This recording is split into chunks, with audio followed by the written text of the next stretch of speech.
नमस्कार, माय महानगरच्या लाईव्ह मध्ये मी वैभव पाटील आपलं स्वागत करतो। आणि आज सत्याच्या मोर्चासाठी कार्यकर्ते दाखल व्हायला सुरुवात झालेली आहे। आपण पाहतो या ठिकाणी शिवसेना उद्धव बाळासाहेब ठाकरे पक्षाचे हे सगळे कार्यकर्ते दाखल होताना पाहायला मिळत आहेत। सत्तेची घोडदौड कारण संविधानाची मोडतोड आपल्याला पाहायला मिळत आहेत। महिला कार्यकर्ते, पुरुष कार्यकर्ते आपल्याला पाहायला मिळते, सगळे दाखल होताना पाहायला मिळतात। बातचीत आपण करणार आहोत। या ठिकाणी आपण पाहायला गेलं तर सत्तेची नाही तर सत्याची लढाई ही असे पोस्टर हातामध्ये आहेत। काय सांगाल एकंदरीत सत्याच्या लढाईसाठी खरे मतदार खोट्या मतदार यादी विरोधात मोर्चा काढताना पाहायला मिळतात?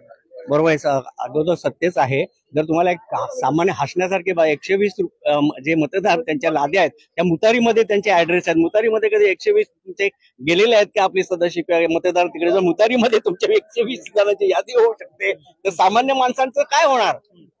आणि हे जे लांछनास्पद गोष्टी आहे, जिथे कुठे नसेल तिथे तुझा एका छोट्याच्या 10 बाय 12 घरात आम्ही राहतो, त्या घरामध्ये तिकडे 200 माणसं दाखवतात, कुठलं आहे?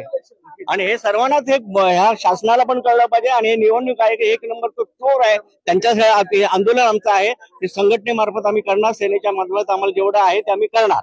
आपण पाहतो या ठिकाणी आणखी सुद्धा आहेत, त्यांच्याशी आपण बातचीत जे या ठिकाणी करणार आहोत। काय सांगाल एकंदरीत घोडदौड खोट्या नाही तर खऱ्या मतदारांविरोधात? असं आहे, सरकारला, भाजप सरकारला खरं इलेक्शन घ्यायची त्यांना भीती वाटते, म्हणून आजपर्यंत ते खोटं इलेक्शन हे करून जिंकत आले। जर फेअर इलेक्शन घेतलं तर त्यांना माहिती आहे ते जिंकून येऊ शकत नाही। तर फेअर इलेक्शन म्हणजे ज्या प्रकारे पाहायला गेलं तर तुम्ही खऱ्या मतदारांचा खोट्या मतदार यादी विरोधामध्ये हा मोर्चा पाहायला मिळत आहे, सत्याचा मोर्चा, काय सांगाल? मोर्चा खोट्या मतदार यादीवरच ते सरकार आलेलं आहे। त्यांच्यात हिंमत असेल तर त्यांनी मतदार यादी पूर्ण फेअर मतदार यादी घेऊन दाखवा, मग आम्ही दूध का दूध पाणी का पाणी होऊन जाईल। तुम्ही कुठल्या मतदारसंघातून येतात? मी गिरगाव मतदारसंघातून येतो। गोळ आहे त्या ठिकाणी बरेचसा गोळ आहे, प्रत्येक मतदार यादीमध्ये कमीत कमी 200-250 प्रत्येक बूथ मध्ये, म्हणजे माझ्या याच्यामध्ये 50-55 बूथ आहे, 6,000 ते 7,000 मतदारांचा घोळ झालेला आहे। आणि आम्ही आमच्या वरिष्ठांना सेना भवनला दाखवलं विभाग प्रमुखांच्या मार्फत।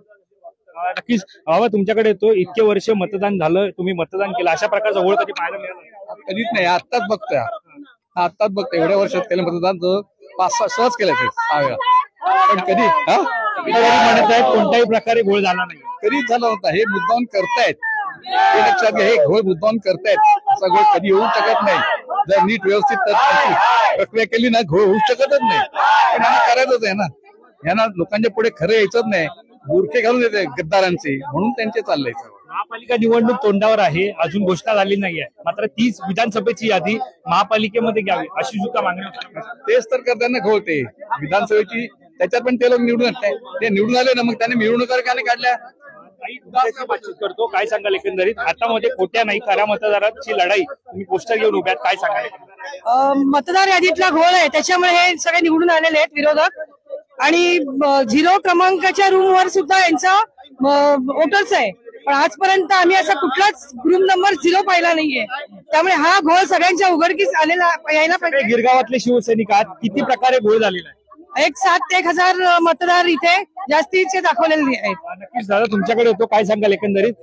निश्चितच भाऊ, तुमच्याकडे पुन्हा येतो, 7 ते 1,000ची घोळ म्हणजे या गिरगाव परिसरामध्ये झाल्याचं तुम्ही सांगत आहात, नेमकं काय वाटतं हा सगळा घोळ? हा जाणून केलेला घोळ आहे। तर मगाशी तुम्हाला एक उदाहरण दिलं, जर शौचालयामध्ये जर हे जर तुमचे दाखवतायत तिथे, तर शौचालय कुठे आलेत मला सांगा? एकत्र वाडी आहे, त्याच्यामध्ये तिथे राहत नाहीत, 0 संख्येचं घर आहे, त्याच्यामध्ये तुमचे जर 17-18 मेंबर तिथे दाखवतात, तर कसं होऊ शकणार आहे? आणि हे जाणून केलेलं आहे। तर मतदार यादीतील घोळ हा जाणून बुजून केल्याचं हे आपल्याला पाहायला मिळत आहे। सगळे शिवसैनिक आपल्याला बोलताना पाहायला मिळत आहेत, इथे सुद्धा शिवसैनिक आहेत जमताना आपल्याला पाहायला मिळत आहेत, त्यांच्याशी सुद्धा आपण बातचीत जे करणार आहोत। या ठिकाणी आपण पाहतो हातामध्ये सत्तेची घोडदौड कारण संविधानाची मोडतोड असं सुद्धा पाहायला मिळत आहे। हातामध्ये पोस्टर घेतला, काय सांगाल एकंदरीत सत्तेची घोडदौड कारण संविधानाची मोडतोड, काय सांगाल? नाही, ही सत्य परिस्थिती आहे, कारण मतदार याद्यांमध्ये नक्कीच झोल झालेला आहे आणि तो फक्त आणि फक्त यांनी सत्तेसाठी झालेला आहे। नक्कीच तुमच्याकडे येतो, सत्तेसाठी खोटी मतदार यादी असा पोस्टर तुम्ही घेतला, काय सांगाल? नाही, हे खरंच आहे, जे आता प्रत्येक वेळी म्हणजे वेगवेगळं सांगायची गरज नाही, कारण की सगळ्यांना हेच माहिती आहे, गेल्या वर्षी हे कित्येक दिवस हेच चालू आहे, तर ह्याच्यासाठी आज हा मोर्चा काढला आहे। सामान्य लोकांना या घोळ सगळे माहिती आहेत, लोकांना फक्त प्रतिनिधित्व करण्यासाठी ह्या सगळ्या गोष्टी केल्या जात आहेत, कळलं? कारण की लोक ह्या गोष्टीसाठी सत्य मानण्याला सगळे तयार आहेत, पण ह्या गोष्टी समोर आणण्यासाठी हा आंदोलन करणं गरजेचं आहे आणि हे केलंच पाहिजे। पाहतो या ठिकाणी हे सगळे मतदार यादीसाठी हा गोळ जर आपल्याला पाहायला मिळत आहे. या ठिकाणी हे सगळे मतदार जे या ठिकाणी दाखल झालेले आहेत. सत्ताचा मोर्चा जो या ठिकाणी होताना पाहायला मिळत आहे आणि त्याच्यासाठी येत आहे. बाबा काय सांगाल, तुमच्याकडे येतो सत्याचा मोर्चा काढला जात आहे. गिरगावातून सगळे हे शिवसैनिक आपल्याला दाखल होताना पाहायला मिळतात. काय सांगाल? आता सत्याचा मोर्चा आम्ही नेहमी त्याच्याबद्दल हे करत असतो, पण हे सगळं मीडियाने अजूनपर्यंत कुठच्याच गोष्टीमध्ये इंटरेस्ट घेतलेला नाहीये. याबद्दल मीडियाला पण माहिती आहे, मीडिया त्यांच्या बाजूने त्या सगळं बोलते.